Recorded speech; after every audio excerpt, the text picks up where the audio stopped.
You're running for Congress. Like, what's your main message? What are your points you're running on? Yeah, I'm running for United States Senate versus Amy Klobuchar, and I'm the anti-globalist, anti-establishment, anti-corrupt money, PAC money, interest money, lobbies. I'm the anti-post-World War II Democrat liberal order. The three main talking points were border debt forever wars. That's what we've been trying to stress to people. Our country's bankrupt. We got to close our border and stop getting involved in these wars, end these wars. So that's been the central message. But mostly, I've been thrusted into defending how black people in this country should be able to think what they want to think. And obviously, that's more controversial than Satanism these days. So. Yeah, Malcolm X figured it out. Yes, he did. Yes, He he was did. Ahead of the curve. yes, he was, and I think that's why they took him out. But yeah. So how familiar are you with like the Jewish supremacy problem with respect to the slave trade and all that? I mean, have you really like dived into this deep, or kind of scratching the surface?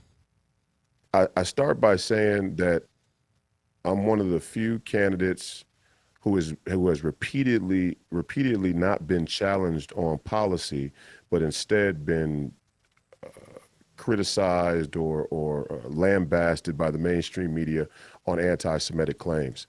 And I got to go back to the beginning of how that started to help show just how corrupt it is on face value, right? When I ran in 2022 against Ilhan Omar for Congressional District 5 here in Minnesota, or I was trying to run against Ilhan Omar, I lost in the primary against the endorsed primary Republican candidate by about 700, 800 votes. Very low voter turnout for Republicans in Congressional District 5, especially in primaries. But anyway, I started my campaign outside of the Federal Reserve. And I said that my campaign was going to be a fight against globalism. And the Star Tribune, which is the newspaper of record here in Minnesota, which is owned by a former Republican state senator, by the way, Glenn Taylor, who also owns the Minnesota Timberwolves. Funny how that works. A Republican state senator ends up being in charge of a communist newspaper, but that's another story. Point is, the Star Tribune said for me to even say the word globalism was a dog whistle for anti-Semitism. And this is my first time getting involved in politics, so I'm sitting here thinking to myself, wait a second, did they just print that? Are they telling them Did themselves? Did the newspaper of record just say that for me to say globalism is a dog whistle for anti-Semitism? So I started to reject the way that the Jewish identity is used in general here in America, but all around the world. And then as the campaign went on, and then I declared for Senate, I started to develop my own sort of intellectual, viewpoint on how the identities of blacks and Jews are used the same way. So as my Senate candidacy started, my Senate campaign started, I started saying that, and people started asking me more questions about what I meant. Some sound bites were taken. Sometimes people took the full context of what I said, but I do think we should start there, that blacks and Jews are used the same way politically. The black identity is used to justify the expansion of federal government in this country, and the Jewish identity is used to expand the global governance around the world. And it's based on the same grievance or historical genocide and sort of a crime against humanity, whether it be slavery or the Holocaust. And I reject the use of it. It offends me. Both of them offend me. It offends me, one, because I'm a black man, so I get the grift there, but also as a Christian, right? Because the Jewish identity for Christians isn't nothing.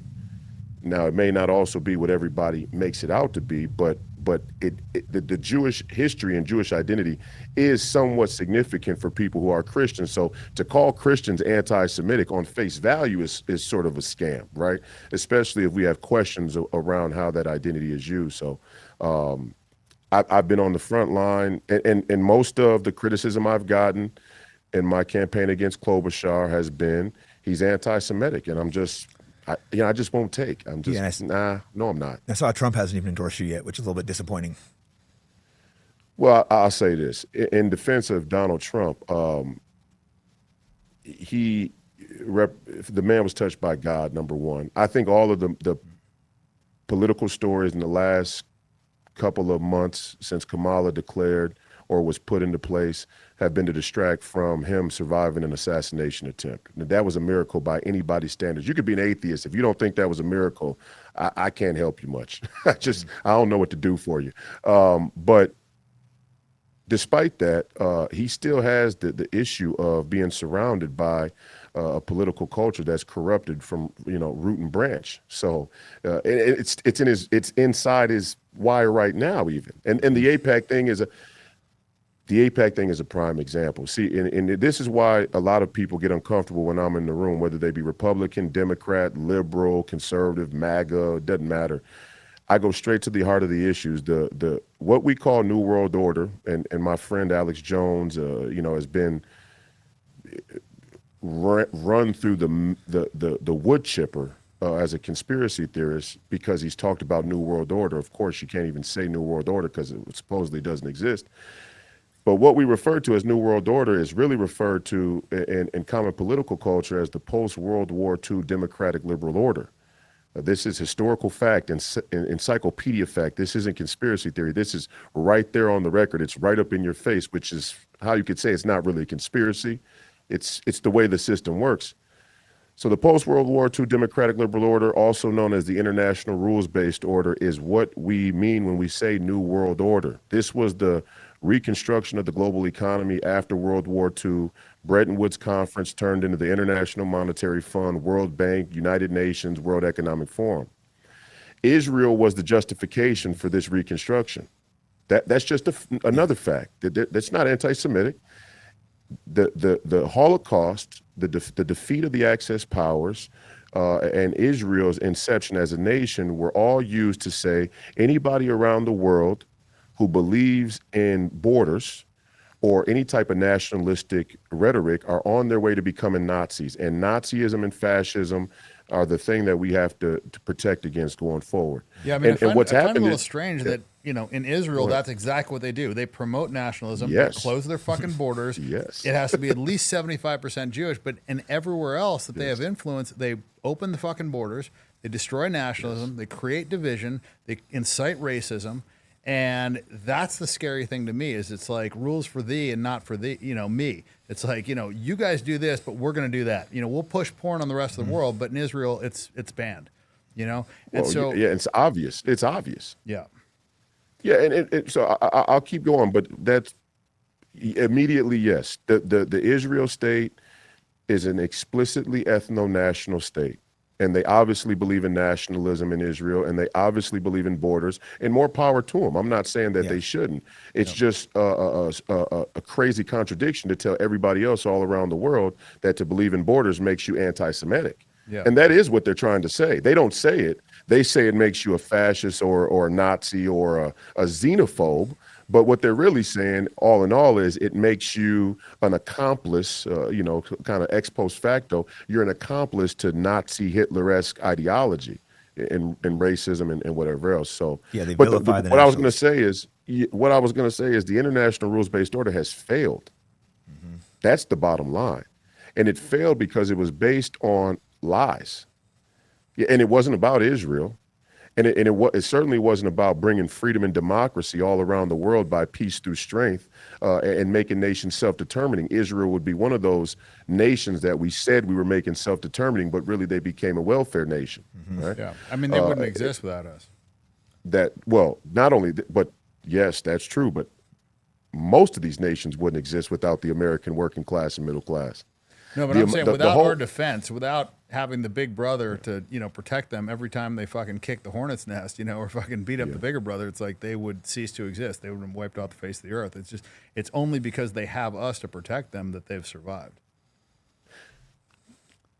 Partially true. I get what you're saying. Yeah.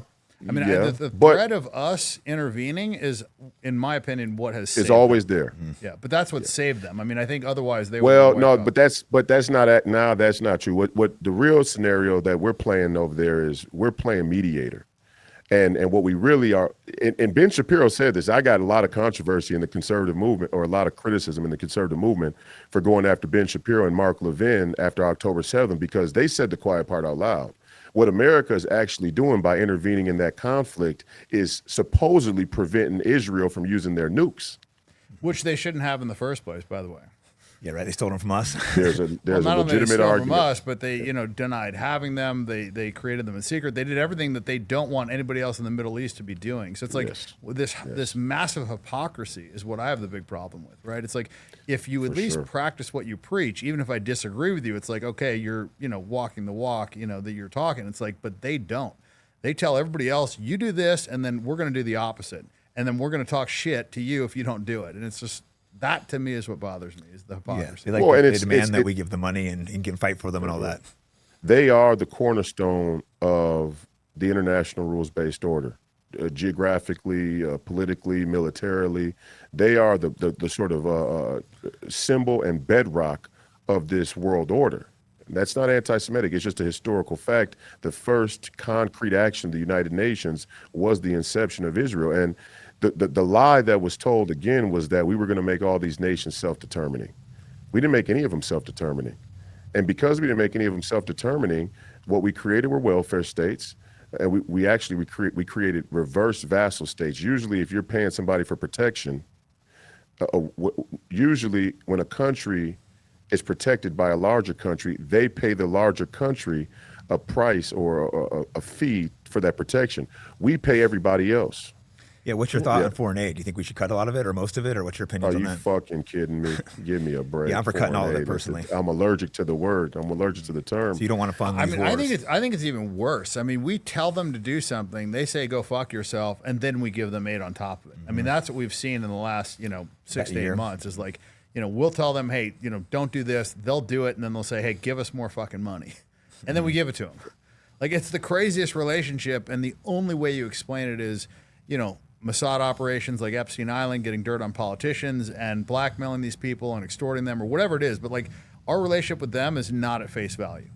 Like, there's no version of us, operating in our own best interest, doing what we're doing. And that's where I had the real problem.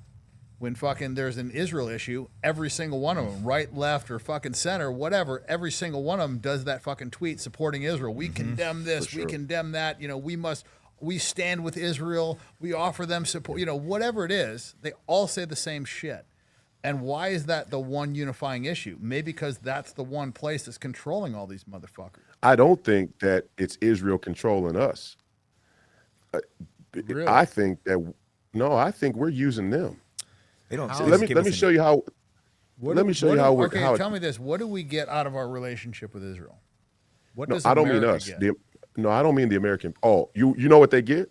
I'll tell you. What's that? They get an unlimited justification for military industrial complex, military armaments, military deployments, military turnover of equipment. What they get is when the Department of Defense goes to audit themselves, which is a crazy scam to begin with. When the Department of Defense goes to audit themselves and they're supposed to find $4 trillion worth of inventory and they only find 2. And everybody looks the other way because if the Department of Defense of the United States has inventory or money that goes missing, we all assume it went to altruistic purposes for our allies, foreign aid, Israel, et cetera. The reason why Israel is protected the way that they are, let me say this. Let me try and I don't have a problem with if we have a nation out there we want to be allies with, if we have a nation out there we want to be friends with, or there's a nation that we see the world similarly, that's okay. I don't have a problem with that. Giving them money before our own problems are solved is always a problem, obviously. But I don't have a problem with it. The problem I have with this is the conservative movement, the Republican Party, claims that they're protecting Israel or allied with Israel on a biblical basis. And that is a lie.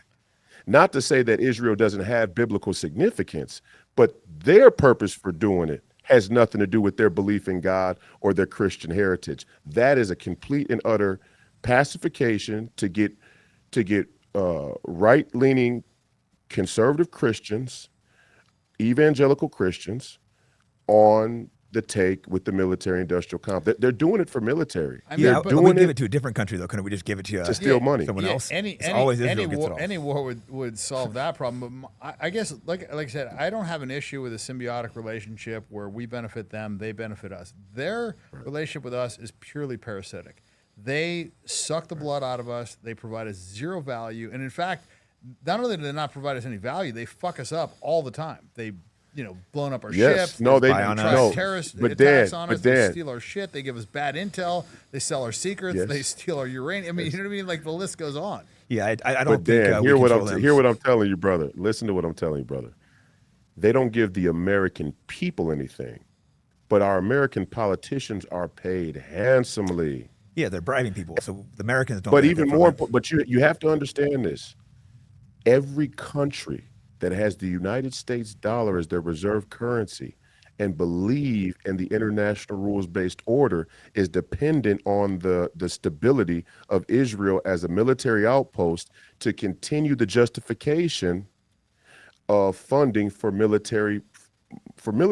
Everybody gets our foreign aid and our This hurts military America, though, armament. so it's not good for the Americans. It's good for a few. For elites. sure. Yeah, and we have bases But all that's over not the Middle point. The East. point is, why do we do it? The reason, and people have to understand this. Yeah, we can criticize our relationship with Israel, but understand why they're doing it. Then you'll be able to see everybody real clear, not only Americans, but all around the world. The reason they're doing it is it is the perfect justification and fault line for perpetual war. We could do war with someone else, though. Israel definitely has control. There's like dozens of Jewish groups, like the ADL, the Jewish Congress. For sure. They certainly have a lot more control than any other country. They have a lot more influence, for sure. They're And the the most fact- effective lobby in the country. Yeah, and for the sure. fact that we have like a convicted war criminal coming there and giving a speech in front of our Congress, and everybody's just like up there clapping like baby seals, and this guy literally Disgusting. should be in jail, and we're applauding him more so than our president,